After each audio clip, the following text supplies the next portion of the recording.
Hello guys, welcome back to my channel. Joffrey Noodle Legs here today, and again I'd like to apologise before I start the video if I cough quite a bit.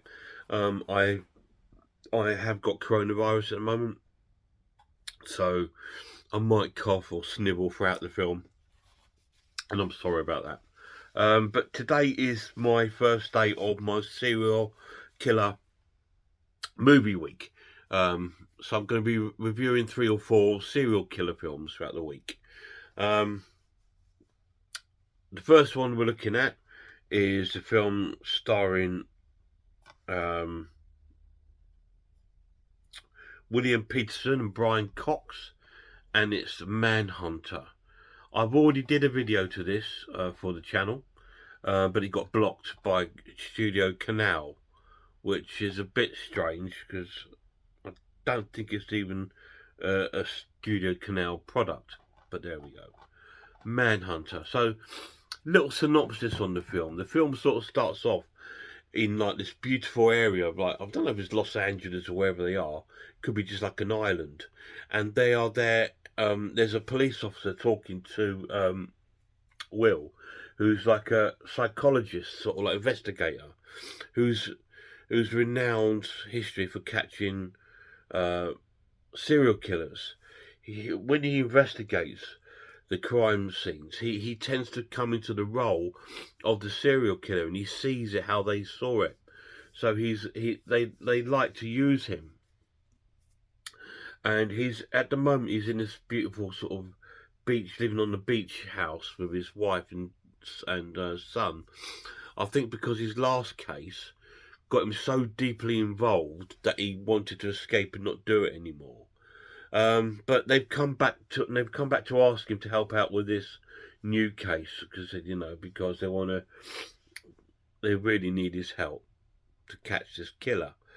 Anyway, he eventually agrees to do it, and he goes off to the first sort of crime scene, the house where the first family were murdered, and it's like a husband and wife and 2 children that were brutally murdered in this house. So you see him arriving at the scene, and he's going through it, and he's talking you through what's happened, and he's recording it on a dictaphone as he's doing it, and he's sort of like really in depth, sort of like understanding of how the sort of psychopath sort of mind works, as you can hear him sort of saying things like, you took your gloves off, didn't you? You touched her, and all this sort of thing. He kind of knows what's going on, and he's very, very clever at the job.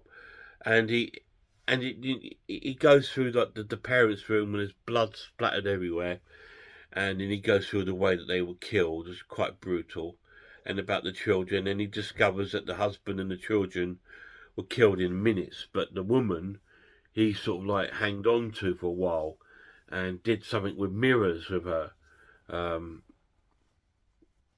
So he already sussed out that the woman was the main victim here, that this is what the killer was after most of all. And he noticed that there was some sort of like dust on the floor, but there was nothing there for dust, so he nosed in that he was wearing gloves. So he knows in he's taken the gloves off to touch the woman, so then he gets them to sort of like go back to the woman's body and sort of look for prints in the corner of her eyes and stuff, and they find some sort of prints. He's that good. Anyway, so he's investigating this crime scene, and then he has to go back to like the police station where they discussing about the actual case. Excuse me, guys. And they're discussing the case, and they've got like this they've got this kind of made out of sculpted sort of teeth of the killer, because he's been biting his victims, and they've nicknamed him the Tooth Fairy.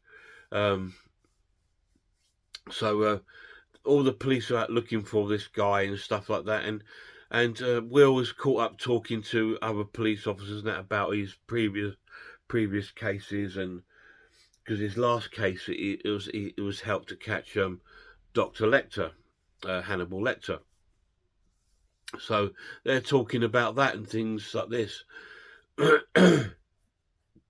And then he goes to his hotel and he's watching videos of the family, and he sort of sees things in the video, like how the woman was like the center of the attention of the killer.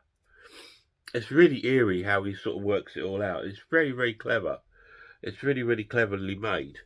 And it's already started to get to him because he phones up his wife and to say that he loves her and misses her and stuff like that. So it's already starting to get to him. But he thinks he's on the right trail, and it looks like he's on the right trail for the killer. But he needs more help. So he goes to the maximum security prison where they're holding Dr. Lecter. And he speaks with Dr. Lecter about for asking for his help to sort of get through to catch this killer.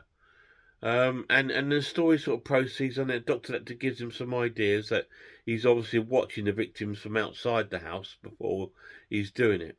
So he goes to another victim's house, and he's in the big garden because all these people that killed have got large gardens. So that's why he said he's picking these because he can sit and watch them. And so he goes and you see him climbing a tree and sitting in the tree exactly where the killer was, because he finds this carving on the tree where he's been sitting there sort of bored and carving on the tree and stuff like that. So it's very, very clever. And Dr. Lecter, you kind of get the feeling that he's helping him, but he's not actually, because he's getting correspondence from this tooth fairy, the new killer, and it's all part of the plan of like Dr. Lecter sort of communicating with this killer. So, and then his own family comes at risk, because obviously Dr. Lecter's got information and passes it on to the other killer. And then we go down all this sort of thing where his family has to be replaced somewhere. Sorry, guys. To a different area for safety. And then the investigation comes on. But he keeps getting closer and closer to finding this killer. And then we get to meet the killer in the film. Because there's a journalist who's a right pain in the arse to Will, who keeps dragging up Will's past and his past cases and stuff. He gets a photo taken with Will in the paper, and this journalist gets captured by the killer and finally killed by him. And then he sort of plans out his other victims and stuff, and Will's hot on his trail to try catching him. So that's the story, that's the synopsis of the film.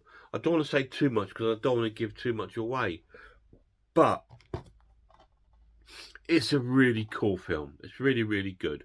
The pluses of the film, I love the way this is set up. It's like from the psychologist's view. So you don't see really any killings or the serial killer's done. It's already done. You see the aftermath and an investigation, and I like that direction.